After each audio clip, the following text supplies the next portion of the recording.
¿Qué tal, queridos hermanos? ¿Cómo están?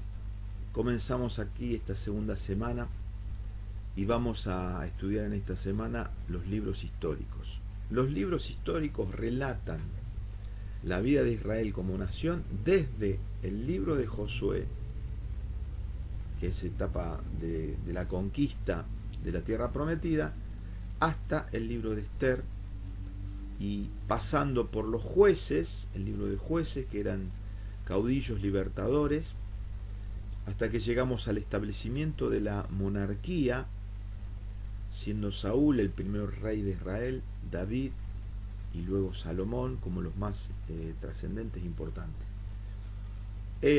Este periodo dura 800 años y vamos a ver las fluctuaciones, los ascensos, las caídas de la nación hasta el exilio, ¿sí? Como Moisés le había dicho reiteradas veces en el libro de Deuteronomio, por ejemplo, les decía: si ustedes obedecen, se van a establecer en la tierra, van a tener victoria sobre los enemigos, van a permanecer en la tierra, van a fructificar, les va a ir bien, ¿no es cierto? Pero la condición, como les decía, era la obediencia. Pero como vamos a ver en el libro de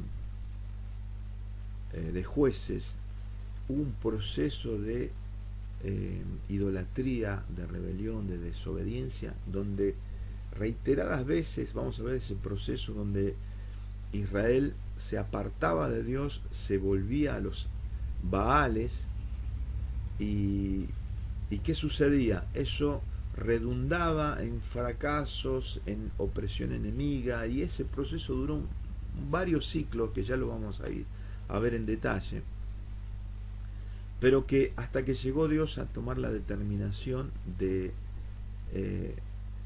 de provocar el exilio de Israel, primero de las tribus de Israel por medio de Asiria y luego posteriormente por medio de Babilonia llevarse a Judá a la tierra extranjera.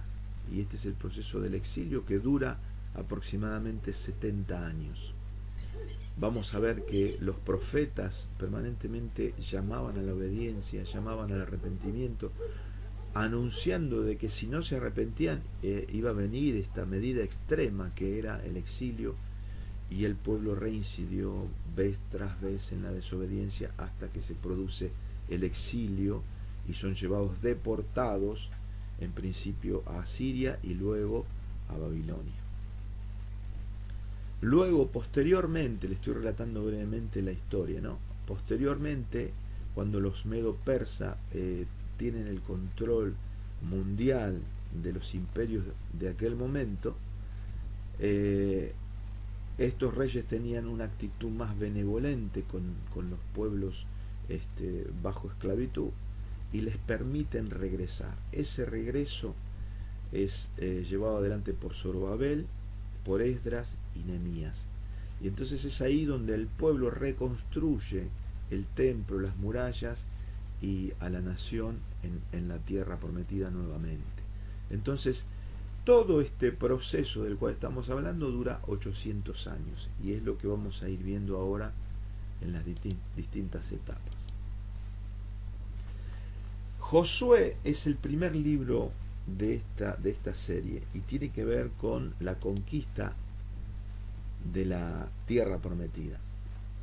Terminamos en el libro de Deuteronomio, donde Moisés hace el traspaso de mando a Josué, y aquel Josué, que era ese joven que permanentemente estaba al servicio de, de Moisés, ahora es levantado por Dios como un guerrero conquistador, que vamos a ver cómo introduce a todo el pueblo de Israel, lo organiza militarmente y cómo vez tras vez va conquistando y tomando el territorio que Dios les había dado.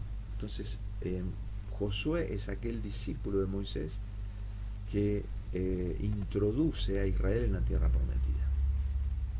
Las divisiones principales de este libro son los preparativos de la conquista, que están del capítulo 1 al 5.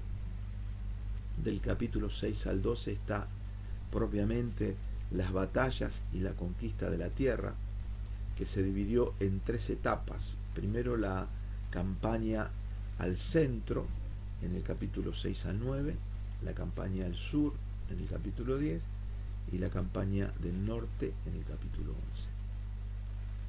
Del versículo 13 al 22 tenemos el reparto de la tierra, es decir, a qué tribu le quedó cada una de las partes de la tierra que fue entregada. Y después vemos del capítulo 23 al 24 la despedida de Josué y la exhortación final. Bien, vamos en el capítulo 1, que allí está principios muy importantes para nosotros, porque nos habla de aquellos principios que Dios le dio a Josué para que entrase, que poseyese y tuviese éxito y victoria en esta empresa.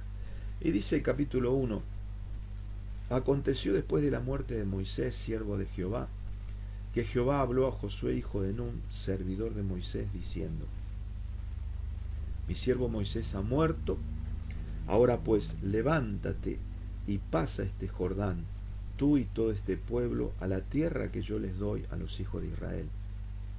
Yo os he entregado, como lo había dicho a Moisés, todo lugar que pisare la planta de vuestro pie, desde el desierto y el Líbano hasta el gran río Éufrates, toda la tierra de los heteos hasta el gran mar donde se pone el sol, será vuestro territorio. Nadie te podrá hacer frente en todos los días de tu vida. Como estuve con Moisés, estaré contigo. No te dejaré ni te desampararé. Esfuérzate y sé valiente, porque tú repartirás a este pueblo por heredad la tierra de la cual juré a sus padres que le daría a ellos. Solamente esfuérzate y sé muy valiente, para cuidar de hacer conforme a toda la ley que mi siervo Moisés te mandó. No te apartes de ella ni a diestra ni a siniestra, para que seas prosperado en todas las cosas que emprendas. Nunca se apartará de tu boca este libro de la ley, sino que de día y de noche meditarás en él, para que guardes y hagas conforme a todo lo que en él está escrito, porque entonces harás prosperar tu camino y todo te saldrá bien. Mira que te mando que te esfuerces y seas valiente. No temas ni desmayes, porque Jehová tu Dios estará contigo en donde quiera que vayas. Y Josué mandó a los oficiales del pueblo diciendo: pasad por el medio del campamento, y vienen los tiempos de la preparación, del preparativo. Ahora, en principio, le dice: yo os he entregado todo lugar que pisare la planta de vuestro pie, desde el desierto hasta el Líbano, el gran río Éufrates y hasta el gran mar donde se pone el sol.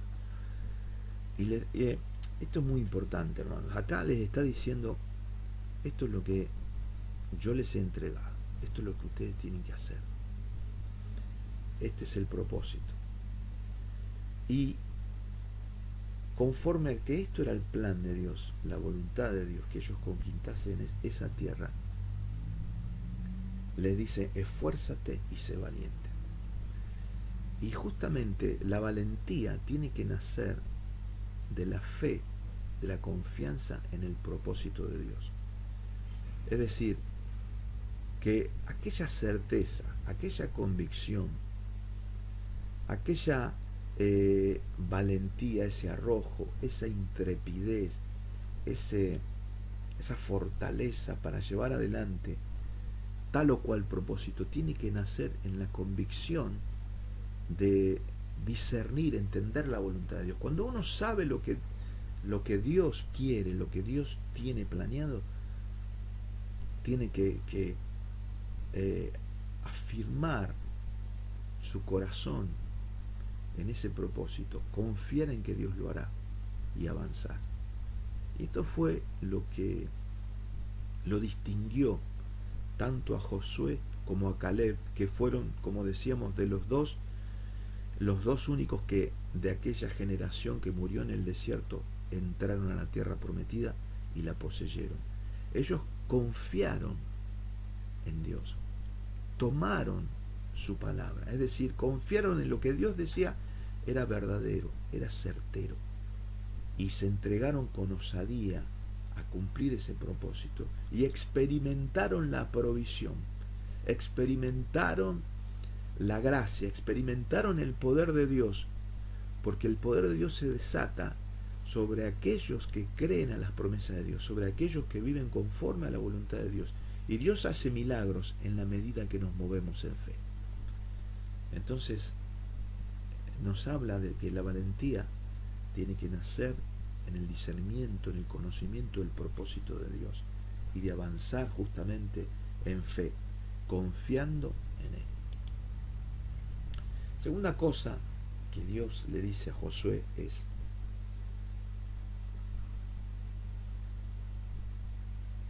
no, dice el versículo 7, solamente esfuérzate y sé muy valiente para cuidar de hacer conforme a toda la ley que mi siervo Moisés te mandó. No te apartes de ella ni a diestra ni a siniestra, para que seas prosperado en todas las cosas que emprendas. Nunca se apartará de tu boca este libro de la ley, sino que de día y de noche meditarás en él, para que guardes y hagas conforme a todo lo que en él está escrito, porque entonces harás prosperar tu camino y todo te saldrá bien. Lo segundo que Dios le dice a Josué es que tenía que meditar la palabra, que tenía que habitar en la palabra, que nunca se debía apartar de su boca ese libro de la ley, y tenía que meditar de día y de noche, es decir, que su mente, que su corazón esté anidando, esté arraigándose, esté permaneciendo de día en día en la palabra, en las promesas, en la grandeza de Dios. O sea, y esto nos habla de tener un corazón de adorador, alguien que está buscando de Dios, alguien que permanece en Dios. Jesús dice: permaneced en mí, ¿no es cierto? Y esto es el mismo mensaje: meditar, obedecer, permanecer, estar permanentemente meditando la palabra. Y dice: porque entonces, si te dedicas a meditar y a obedecer lo que dice la ley, lo que dice la palabra de Dios, vas a ser prosperado en todo lo que emprendas, y todo lo que hagas te va a salir bien. Es decir, lo que está diciendo es que el centro de la prosperidad de un cristiano, de un hombre de Dios, de una mujer de Dios, tiene que ver con su obediencia, con su corazón rendido a las demandas del Evangelio, con su corazón rendido al plan de Dios, a obedecer, a santificarse, a tener temor de Dios. Y en la medida que ese temor de Dios, esa disposición a ser fiel a Dios, esto va a provocar como consecuencia que todas las cosas que emprendan le va a ir bien. Entonces la fuerza nuestra consiste en la relación con Dios. El progreso de las áreas de nuestra vida están íntimamente relacionadas con la obediencia al plan de Dios, a la voluntad de Dios. Este es el centro. Entonces es como que nosotros deberíamos preocuparnos más por nuestra relación con Dios que de todo lo demás, porque justamente como Dios le dijo a Josué, acá no se trata tanto de tener un ejército tan entrenado, de tener las mejores espadas, de tener las mejores estrategias. Acá se trata de la intimidad con Dios, de la relación con Dios, y todo lo demás va a ser provisto, y todo lo demás Dios lo va a dar. Esto nos habla de prioridades, esto nos habla del centro, el centro del éxito de un cristiano, el centro de la prosperidad, de alguien, de un hombre de Dios, de una mujer de Dios, está en la intimidad con Él, está en meditar en la palabra, está en permanecer en Él, en ser un hombre de oración, ser un hombre que rinde todos sus caminos delante de Él, que obedece al Señor, que anda en el propósito de Dios. Entonces, todo lo demás va a salir bien. La tercera cosa que Dios le instruye a Josué es a justamente la santidad. Fíjense, Josué 3:5 dice: y Josué dijo al pueblo, santificaos, porque Jehová hará maravillas entre vosotros. Voy a leerlo de vuelta. Y Josué dijo al pueblo, santificaos, porque Jehová hará mañana maravillas entre vosotros. La santificación, el limpiarse de todo tipo de contaminación. Y allí practican la circuncisión y la Pascua, como lo vemos en el capítulo 5. Ustedes piensen, qué inoportuno. Piensen humanamente. Se había cruzado el Jordán, estaban establecidos ahí en Gilgal, y estaba poca distancia estaba la ciudad de Jericó, rodeada, cerrada, y ellos sabían que iban a ser atacados, es decir, estaban cerca del enemigo, y lo que realiza es algo totalmente, si lo pensamos humanamente, totalmente inapropiado. O sea, circuncidar a todos los varones de guerra. Es decir, la circuncisión es una cosa dolorosa. No tenían allí todos los elementos que tienen hoy la medicina actual como para eliminar el dolor, no tenían antibióticos, no tenían una serie de elementos tecnológicos que hoy tenemos para hacer un tipo de incisión de este tipo. Quizás en este tema podría hablar muy bien Javier Crosta para enseñarnos un poquito sobre estas cuestiones de lo que sucede en un quirófano moderno. Pero ellos no tenían quirófano. Y realizaron una incisión quirúrgica en un área muy delicada y que los tuvieron como 3 o 4 días adoloridos. Ustedes piensen, todos los varones de guerra estaban todos en cama. Era un momento apropiado para nada, no era un momento apropiado, si lo pensamos humanamente, porque ahí estaba la ciudad enemiga. Sin embargo, Dios les manda a hacer esto. Es una clara demostración de que Dios es quien nos protege, Dios es quien es el escudo alrededor nuestro, y que mientras nosotros nos ocupemos de lo importante, que es buscar el reino de Dios y su justicia, todo lo demás Él lo ordena, todo lo demás Él lo apareja, Él lo corrige, Él se ocupa. Cuando nosotros nos ocupamos de lo central, desde nuestra relación con Él, Él arregla, resuelve, nos protege y resuelve todo lo que anda alrededor. Y el problema es que muchas veces nosotros estamos solamente mirando todo lo alrededor, poniendo nuestros ojos en la circunstancia, poniendo nuestros ojos en cosas que son superficiales, secundarias y vanas, y dejamos de lado lo primero, lo prioritario, que es buscar el reino de Dios y su justicia. Nos ocupamos permanentemente de las añadiduras y nos desenfocamos. Y acá Josué, Dios le manda a Josué a cometer esto totalmente imprudente en las circunstancias que estaban, y eran limpiarse, santificarse, recordar el pacto que Dios había hecho con Abraham, y dentro de este pacto esta generación no se había circuncidado en el desierto, por eso al entrar a la tierra prometida era importante volver al pacto y celebrar la Pascua, es decir, matar aquel cordero pascual, recordar que fueron liberados de Egipto, dieron un culto a Dios en medio de la tierra del enemigo, dieron un culto a Dios. Eso es maravilloso, hermanos. Entonces cuando nos encontremos frente al enemigo, nos encontremos frente a los desafíos, los problemas, frente a las dificultades, nosotros lo que tenemos que hacer es no ir corriendo a tratar de solucionar, sino volvernos a Dios, dar un culto a Dios. Y Él tiene la victoria para nosotros. Dice Mateo 6:33, mas buscad primeramente el reino de Dios y su justicia, y todo lo demás será añadido. Josué, ¿cuáles son los personajes más importantes que resaltan? Uno de ellos es Rahab.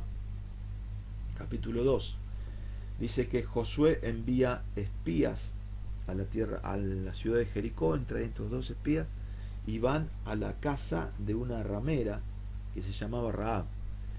Y esta mujer escucha el testimonio de lo que Dios venía haciendo, de que Dios estaba con Israel, y tenía temor de Dios, y los ayuda, como ustedes pueden leer allí en el capítulo 2, los ayuda, los esconde, después le dice dónde ocultarse para que de manera segura después puedan regresar al campamento de Israel, y hace un pacto con ellos, de que así como ella los había protegido, ellos también la protejan, la liberen, y ponen un cordón de grana, que era un cordón rojo en la ventana de ella, para recordar que tenían que proteger a esta mujer.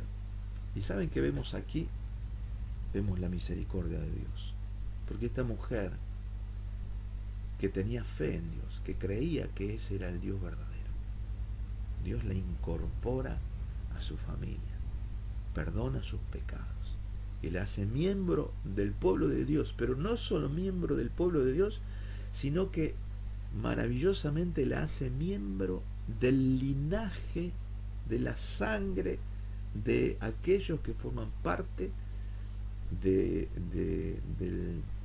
la descendencia de Jesús, es decir, de la ascendencia de Jesús. Fíjense, Mateo capítulo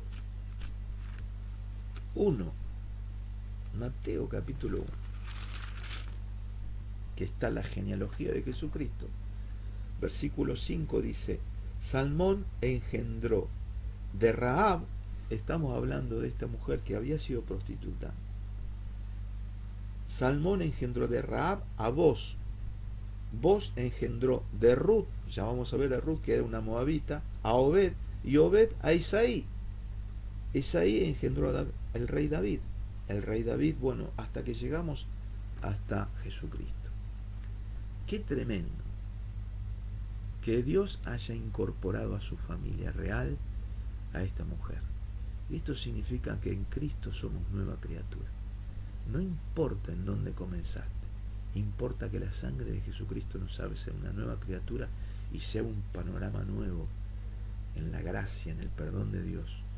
Y no hay límites para las alturas espirituales que podamos hallar en Cristo. No hay límites para lo que Dios pueda hacer con alguien que cree, con alguien que se consagra.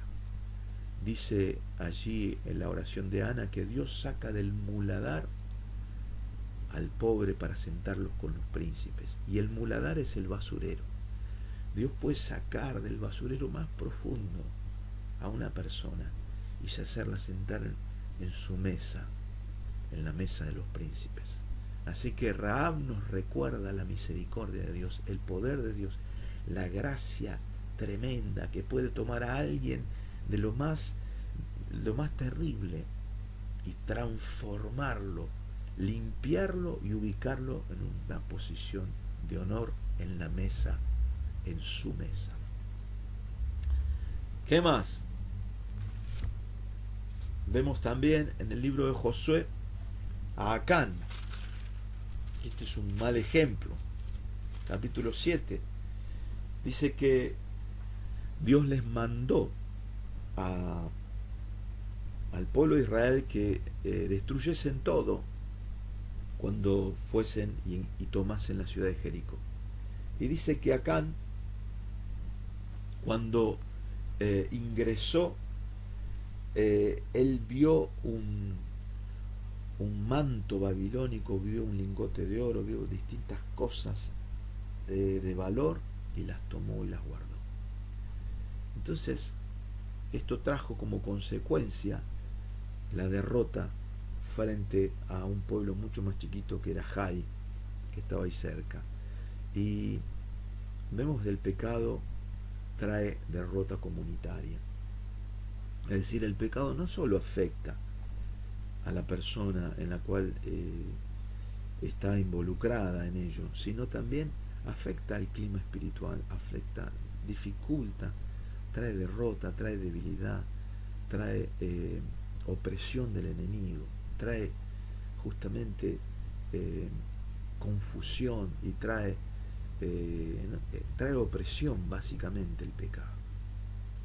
Y bueno, vemos por un proceso allí que Dios revela quién era la persona, qué es lo que había cometido. Y entonces dice allá, versículo 7:20, dice: Acán respondió a Josué diciendo: verdaderamente yo he pecado contra Jehová, el Dios de Israel, y así he hecho, pues vi entre los despojos un manto babilónico muy bueno, y 200 siclos de plata, y un lingote de oro de peso de 50 siclos, lo cual codicié y tomé. Y he aquí que está escondido bajo tierra en medio de mi tienda, y el dinero debajo de ello. Es decir, siempre el pecado trae muerte, siempre el pecado trae derrota, y esto es algo que tenemos que aprender. Pensamos que ganamos. Acán pensó que ganaba. Uy, aproveché la oportunidad. ¡Wow! Con esto voy a hacer cosas importantes. Mentira, no vas a hacer nada. Terminó juzgado y murió. Y siempre el pecado trae consecuencias dañinas. Aunque aparentemente a los ojos humanos parece que es una buena oportunidad, que yo voy a sacar ventaja, que esto me va a producir un beneficio, eso es mentira. Es la más grande mentira de Satanás. Pretender engañarnos diciéndonos que el pecado nos va a traer un buen resultado. Jamás el pecado trae un buen resultado. Siempre termina en derrota. Y lo importante es que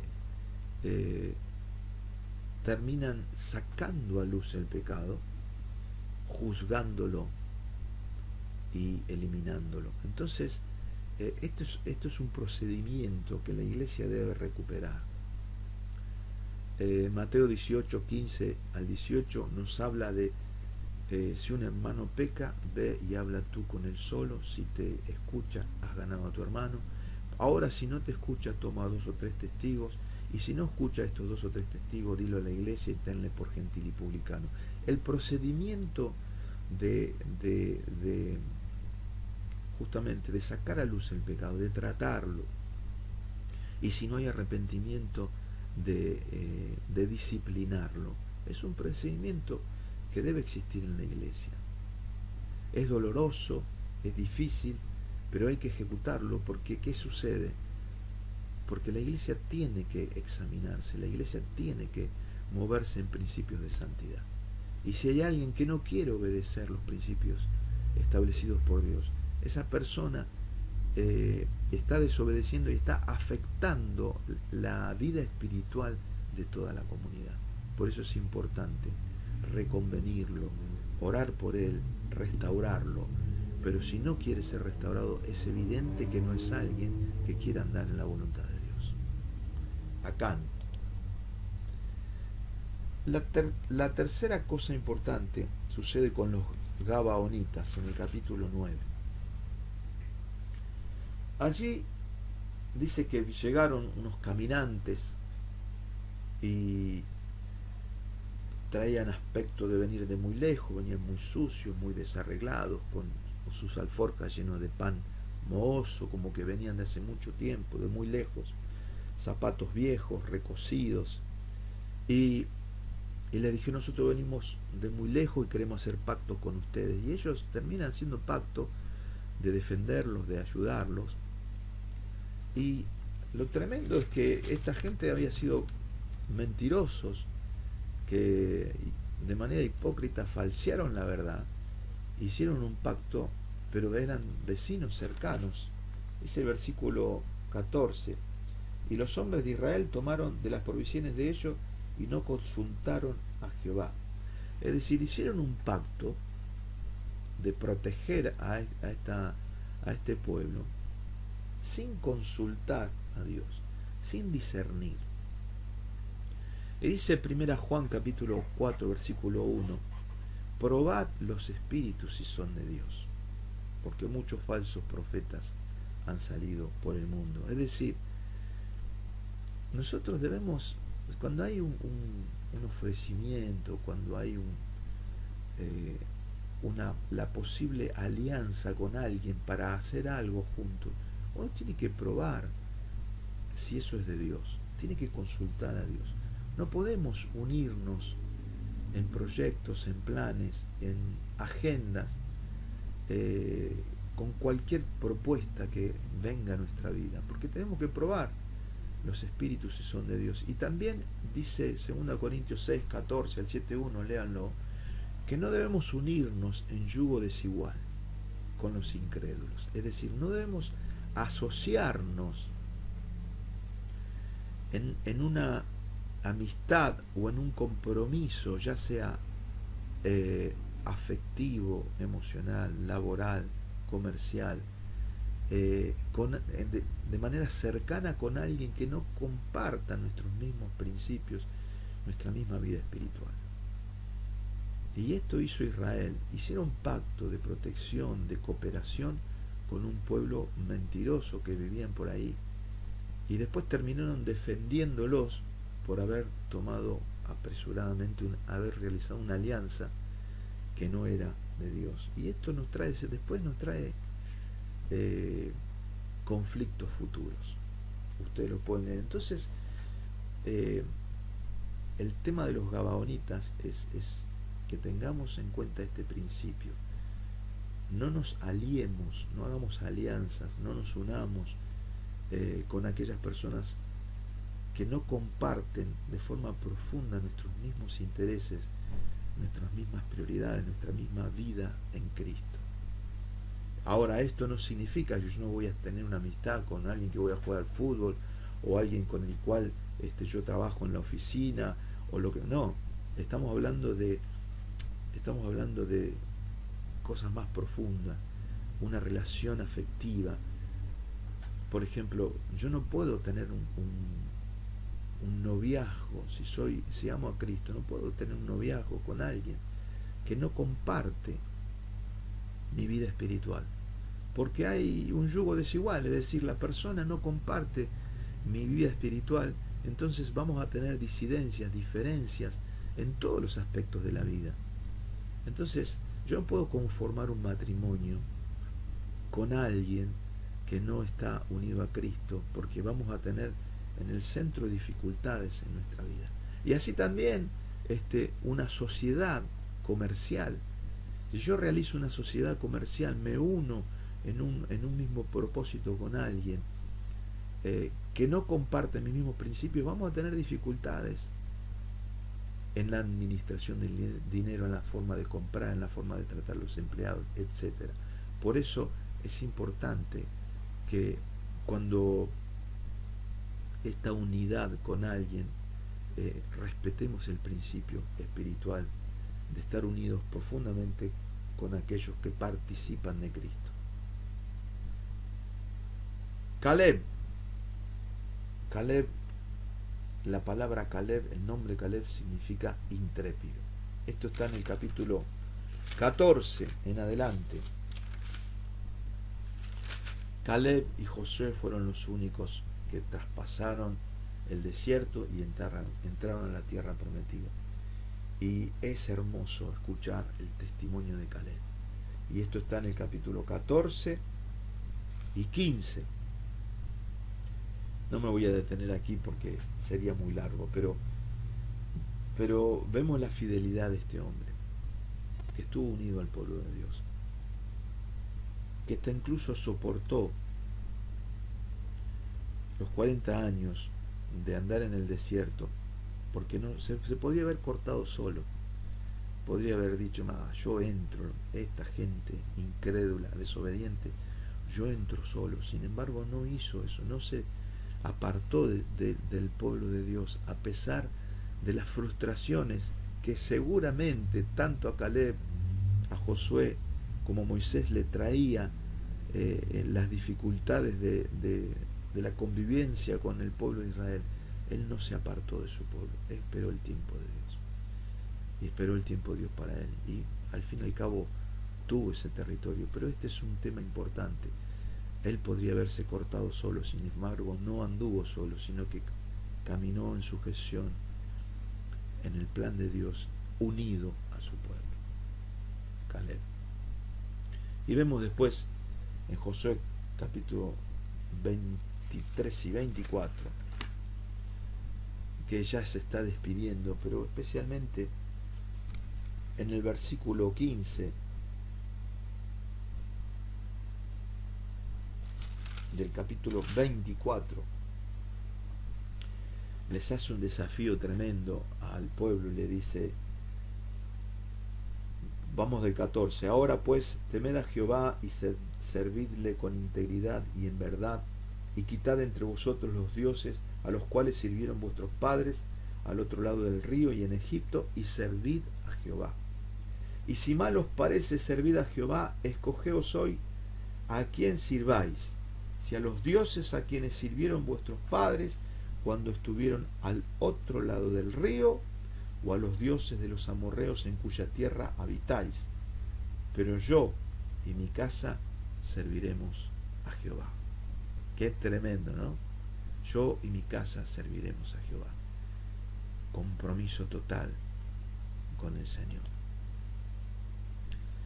Y cerrando este libro, vemos que el mensaje central, para resumir el libro de Josué, es que el pueblo de Dios es una nación guerrera y conquistadora.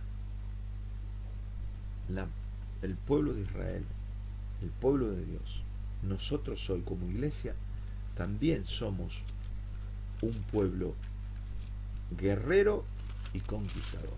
Fíjense, Josué 1, 2 y 3 dice, mi siervo Moisés ha muerto, ahora pues levántate y pasa este Jordán, tú y todo el pueblo, de la tierra que yo les doy a los hijos de Israel. Yo os he entregado, como lo había dicho a Moisés, todo lugar que pisare la planta de vuestro pie. Es decir, como dice Mateo 28, tenemos una gran comisión. Todo poder me es dado en el cielo y en la tierra, por tanto, id y haced discípulos a todas las naciones. Estamos llamados a ir, estamos llamados a salir, estamos llamados a avanzar, estamos llamados a anunciar, a proclamar, a predicar. Estamos llamados a ganar hombres para el reino de los cielos, mujeres, niños. Y esto nos habla de que nosotros tenemos un desafío. Tenemos un desafío de predicar, de anunciar, de establecer la iglesia. Y por eso también el pueblo que deja de estar en la misión, de ser parte de la misión, de moverse en la misión, deja de ser pueblo, deja de ser ese pueblo de Dios, se estanca, se aquieta, pierde la visión. Y tenemos que recordar que así como Josué es un libro de conquista, de avance, de ir a entrar en el terreno enemigo, nosotros también tenemos que tener este espíritu de conquistador, este espíritu guerrero. También dice Efesios 6, 10 al 18, que nuestra lucha no es contra carne y sangre, sino contra principados, potestades, contra gobernadores de las tinieblas. Es decir, nosotros estamos en una guerra espiritual desde que entramos en Cristo, que es nuestra tierra prometida. Desde estar en Cristo, nosotros estamos en una batalla espiritual. Somos guerreros, somos soldados. Es decir, debemos vestirnos las armas de la luz, como dice Efesios, la armadura de Dios. Porque estamos en guerra, porque somos soldados, porque tenemos una misión, tenemos un propósito, y a Él tenemos que involucrarnos y llevarlo adelante. Dios tiene un plan con mi vida. Dios tiene un plan con la comunidad de Trevelin. Dios tiene un plan con la comunidad de Esquel. Dios tiene un plan con la ciudad, de los miembros de la iglesia de Roca, de Neuquén, de cada una de las localidades. Hay personas para alcanzar, porque el Hijo del Hombre vino a buscar y salvar lo que se había perdido. Que el Señor los bendiga con esta clase, queridos hermanos.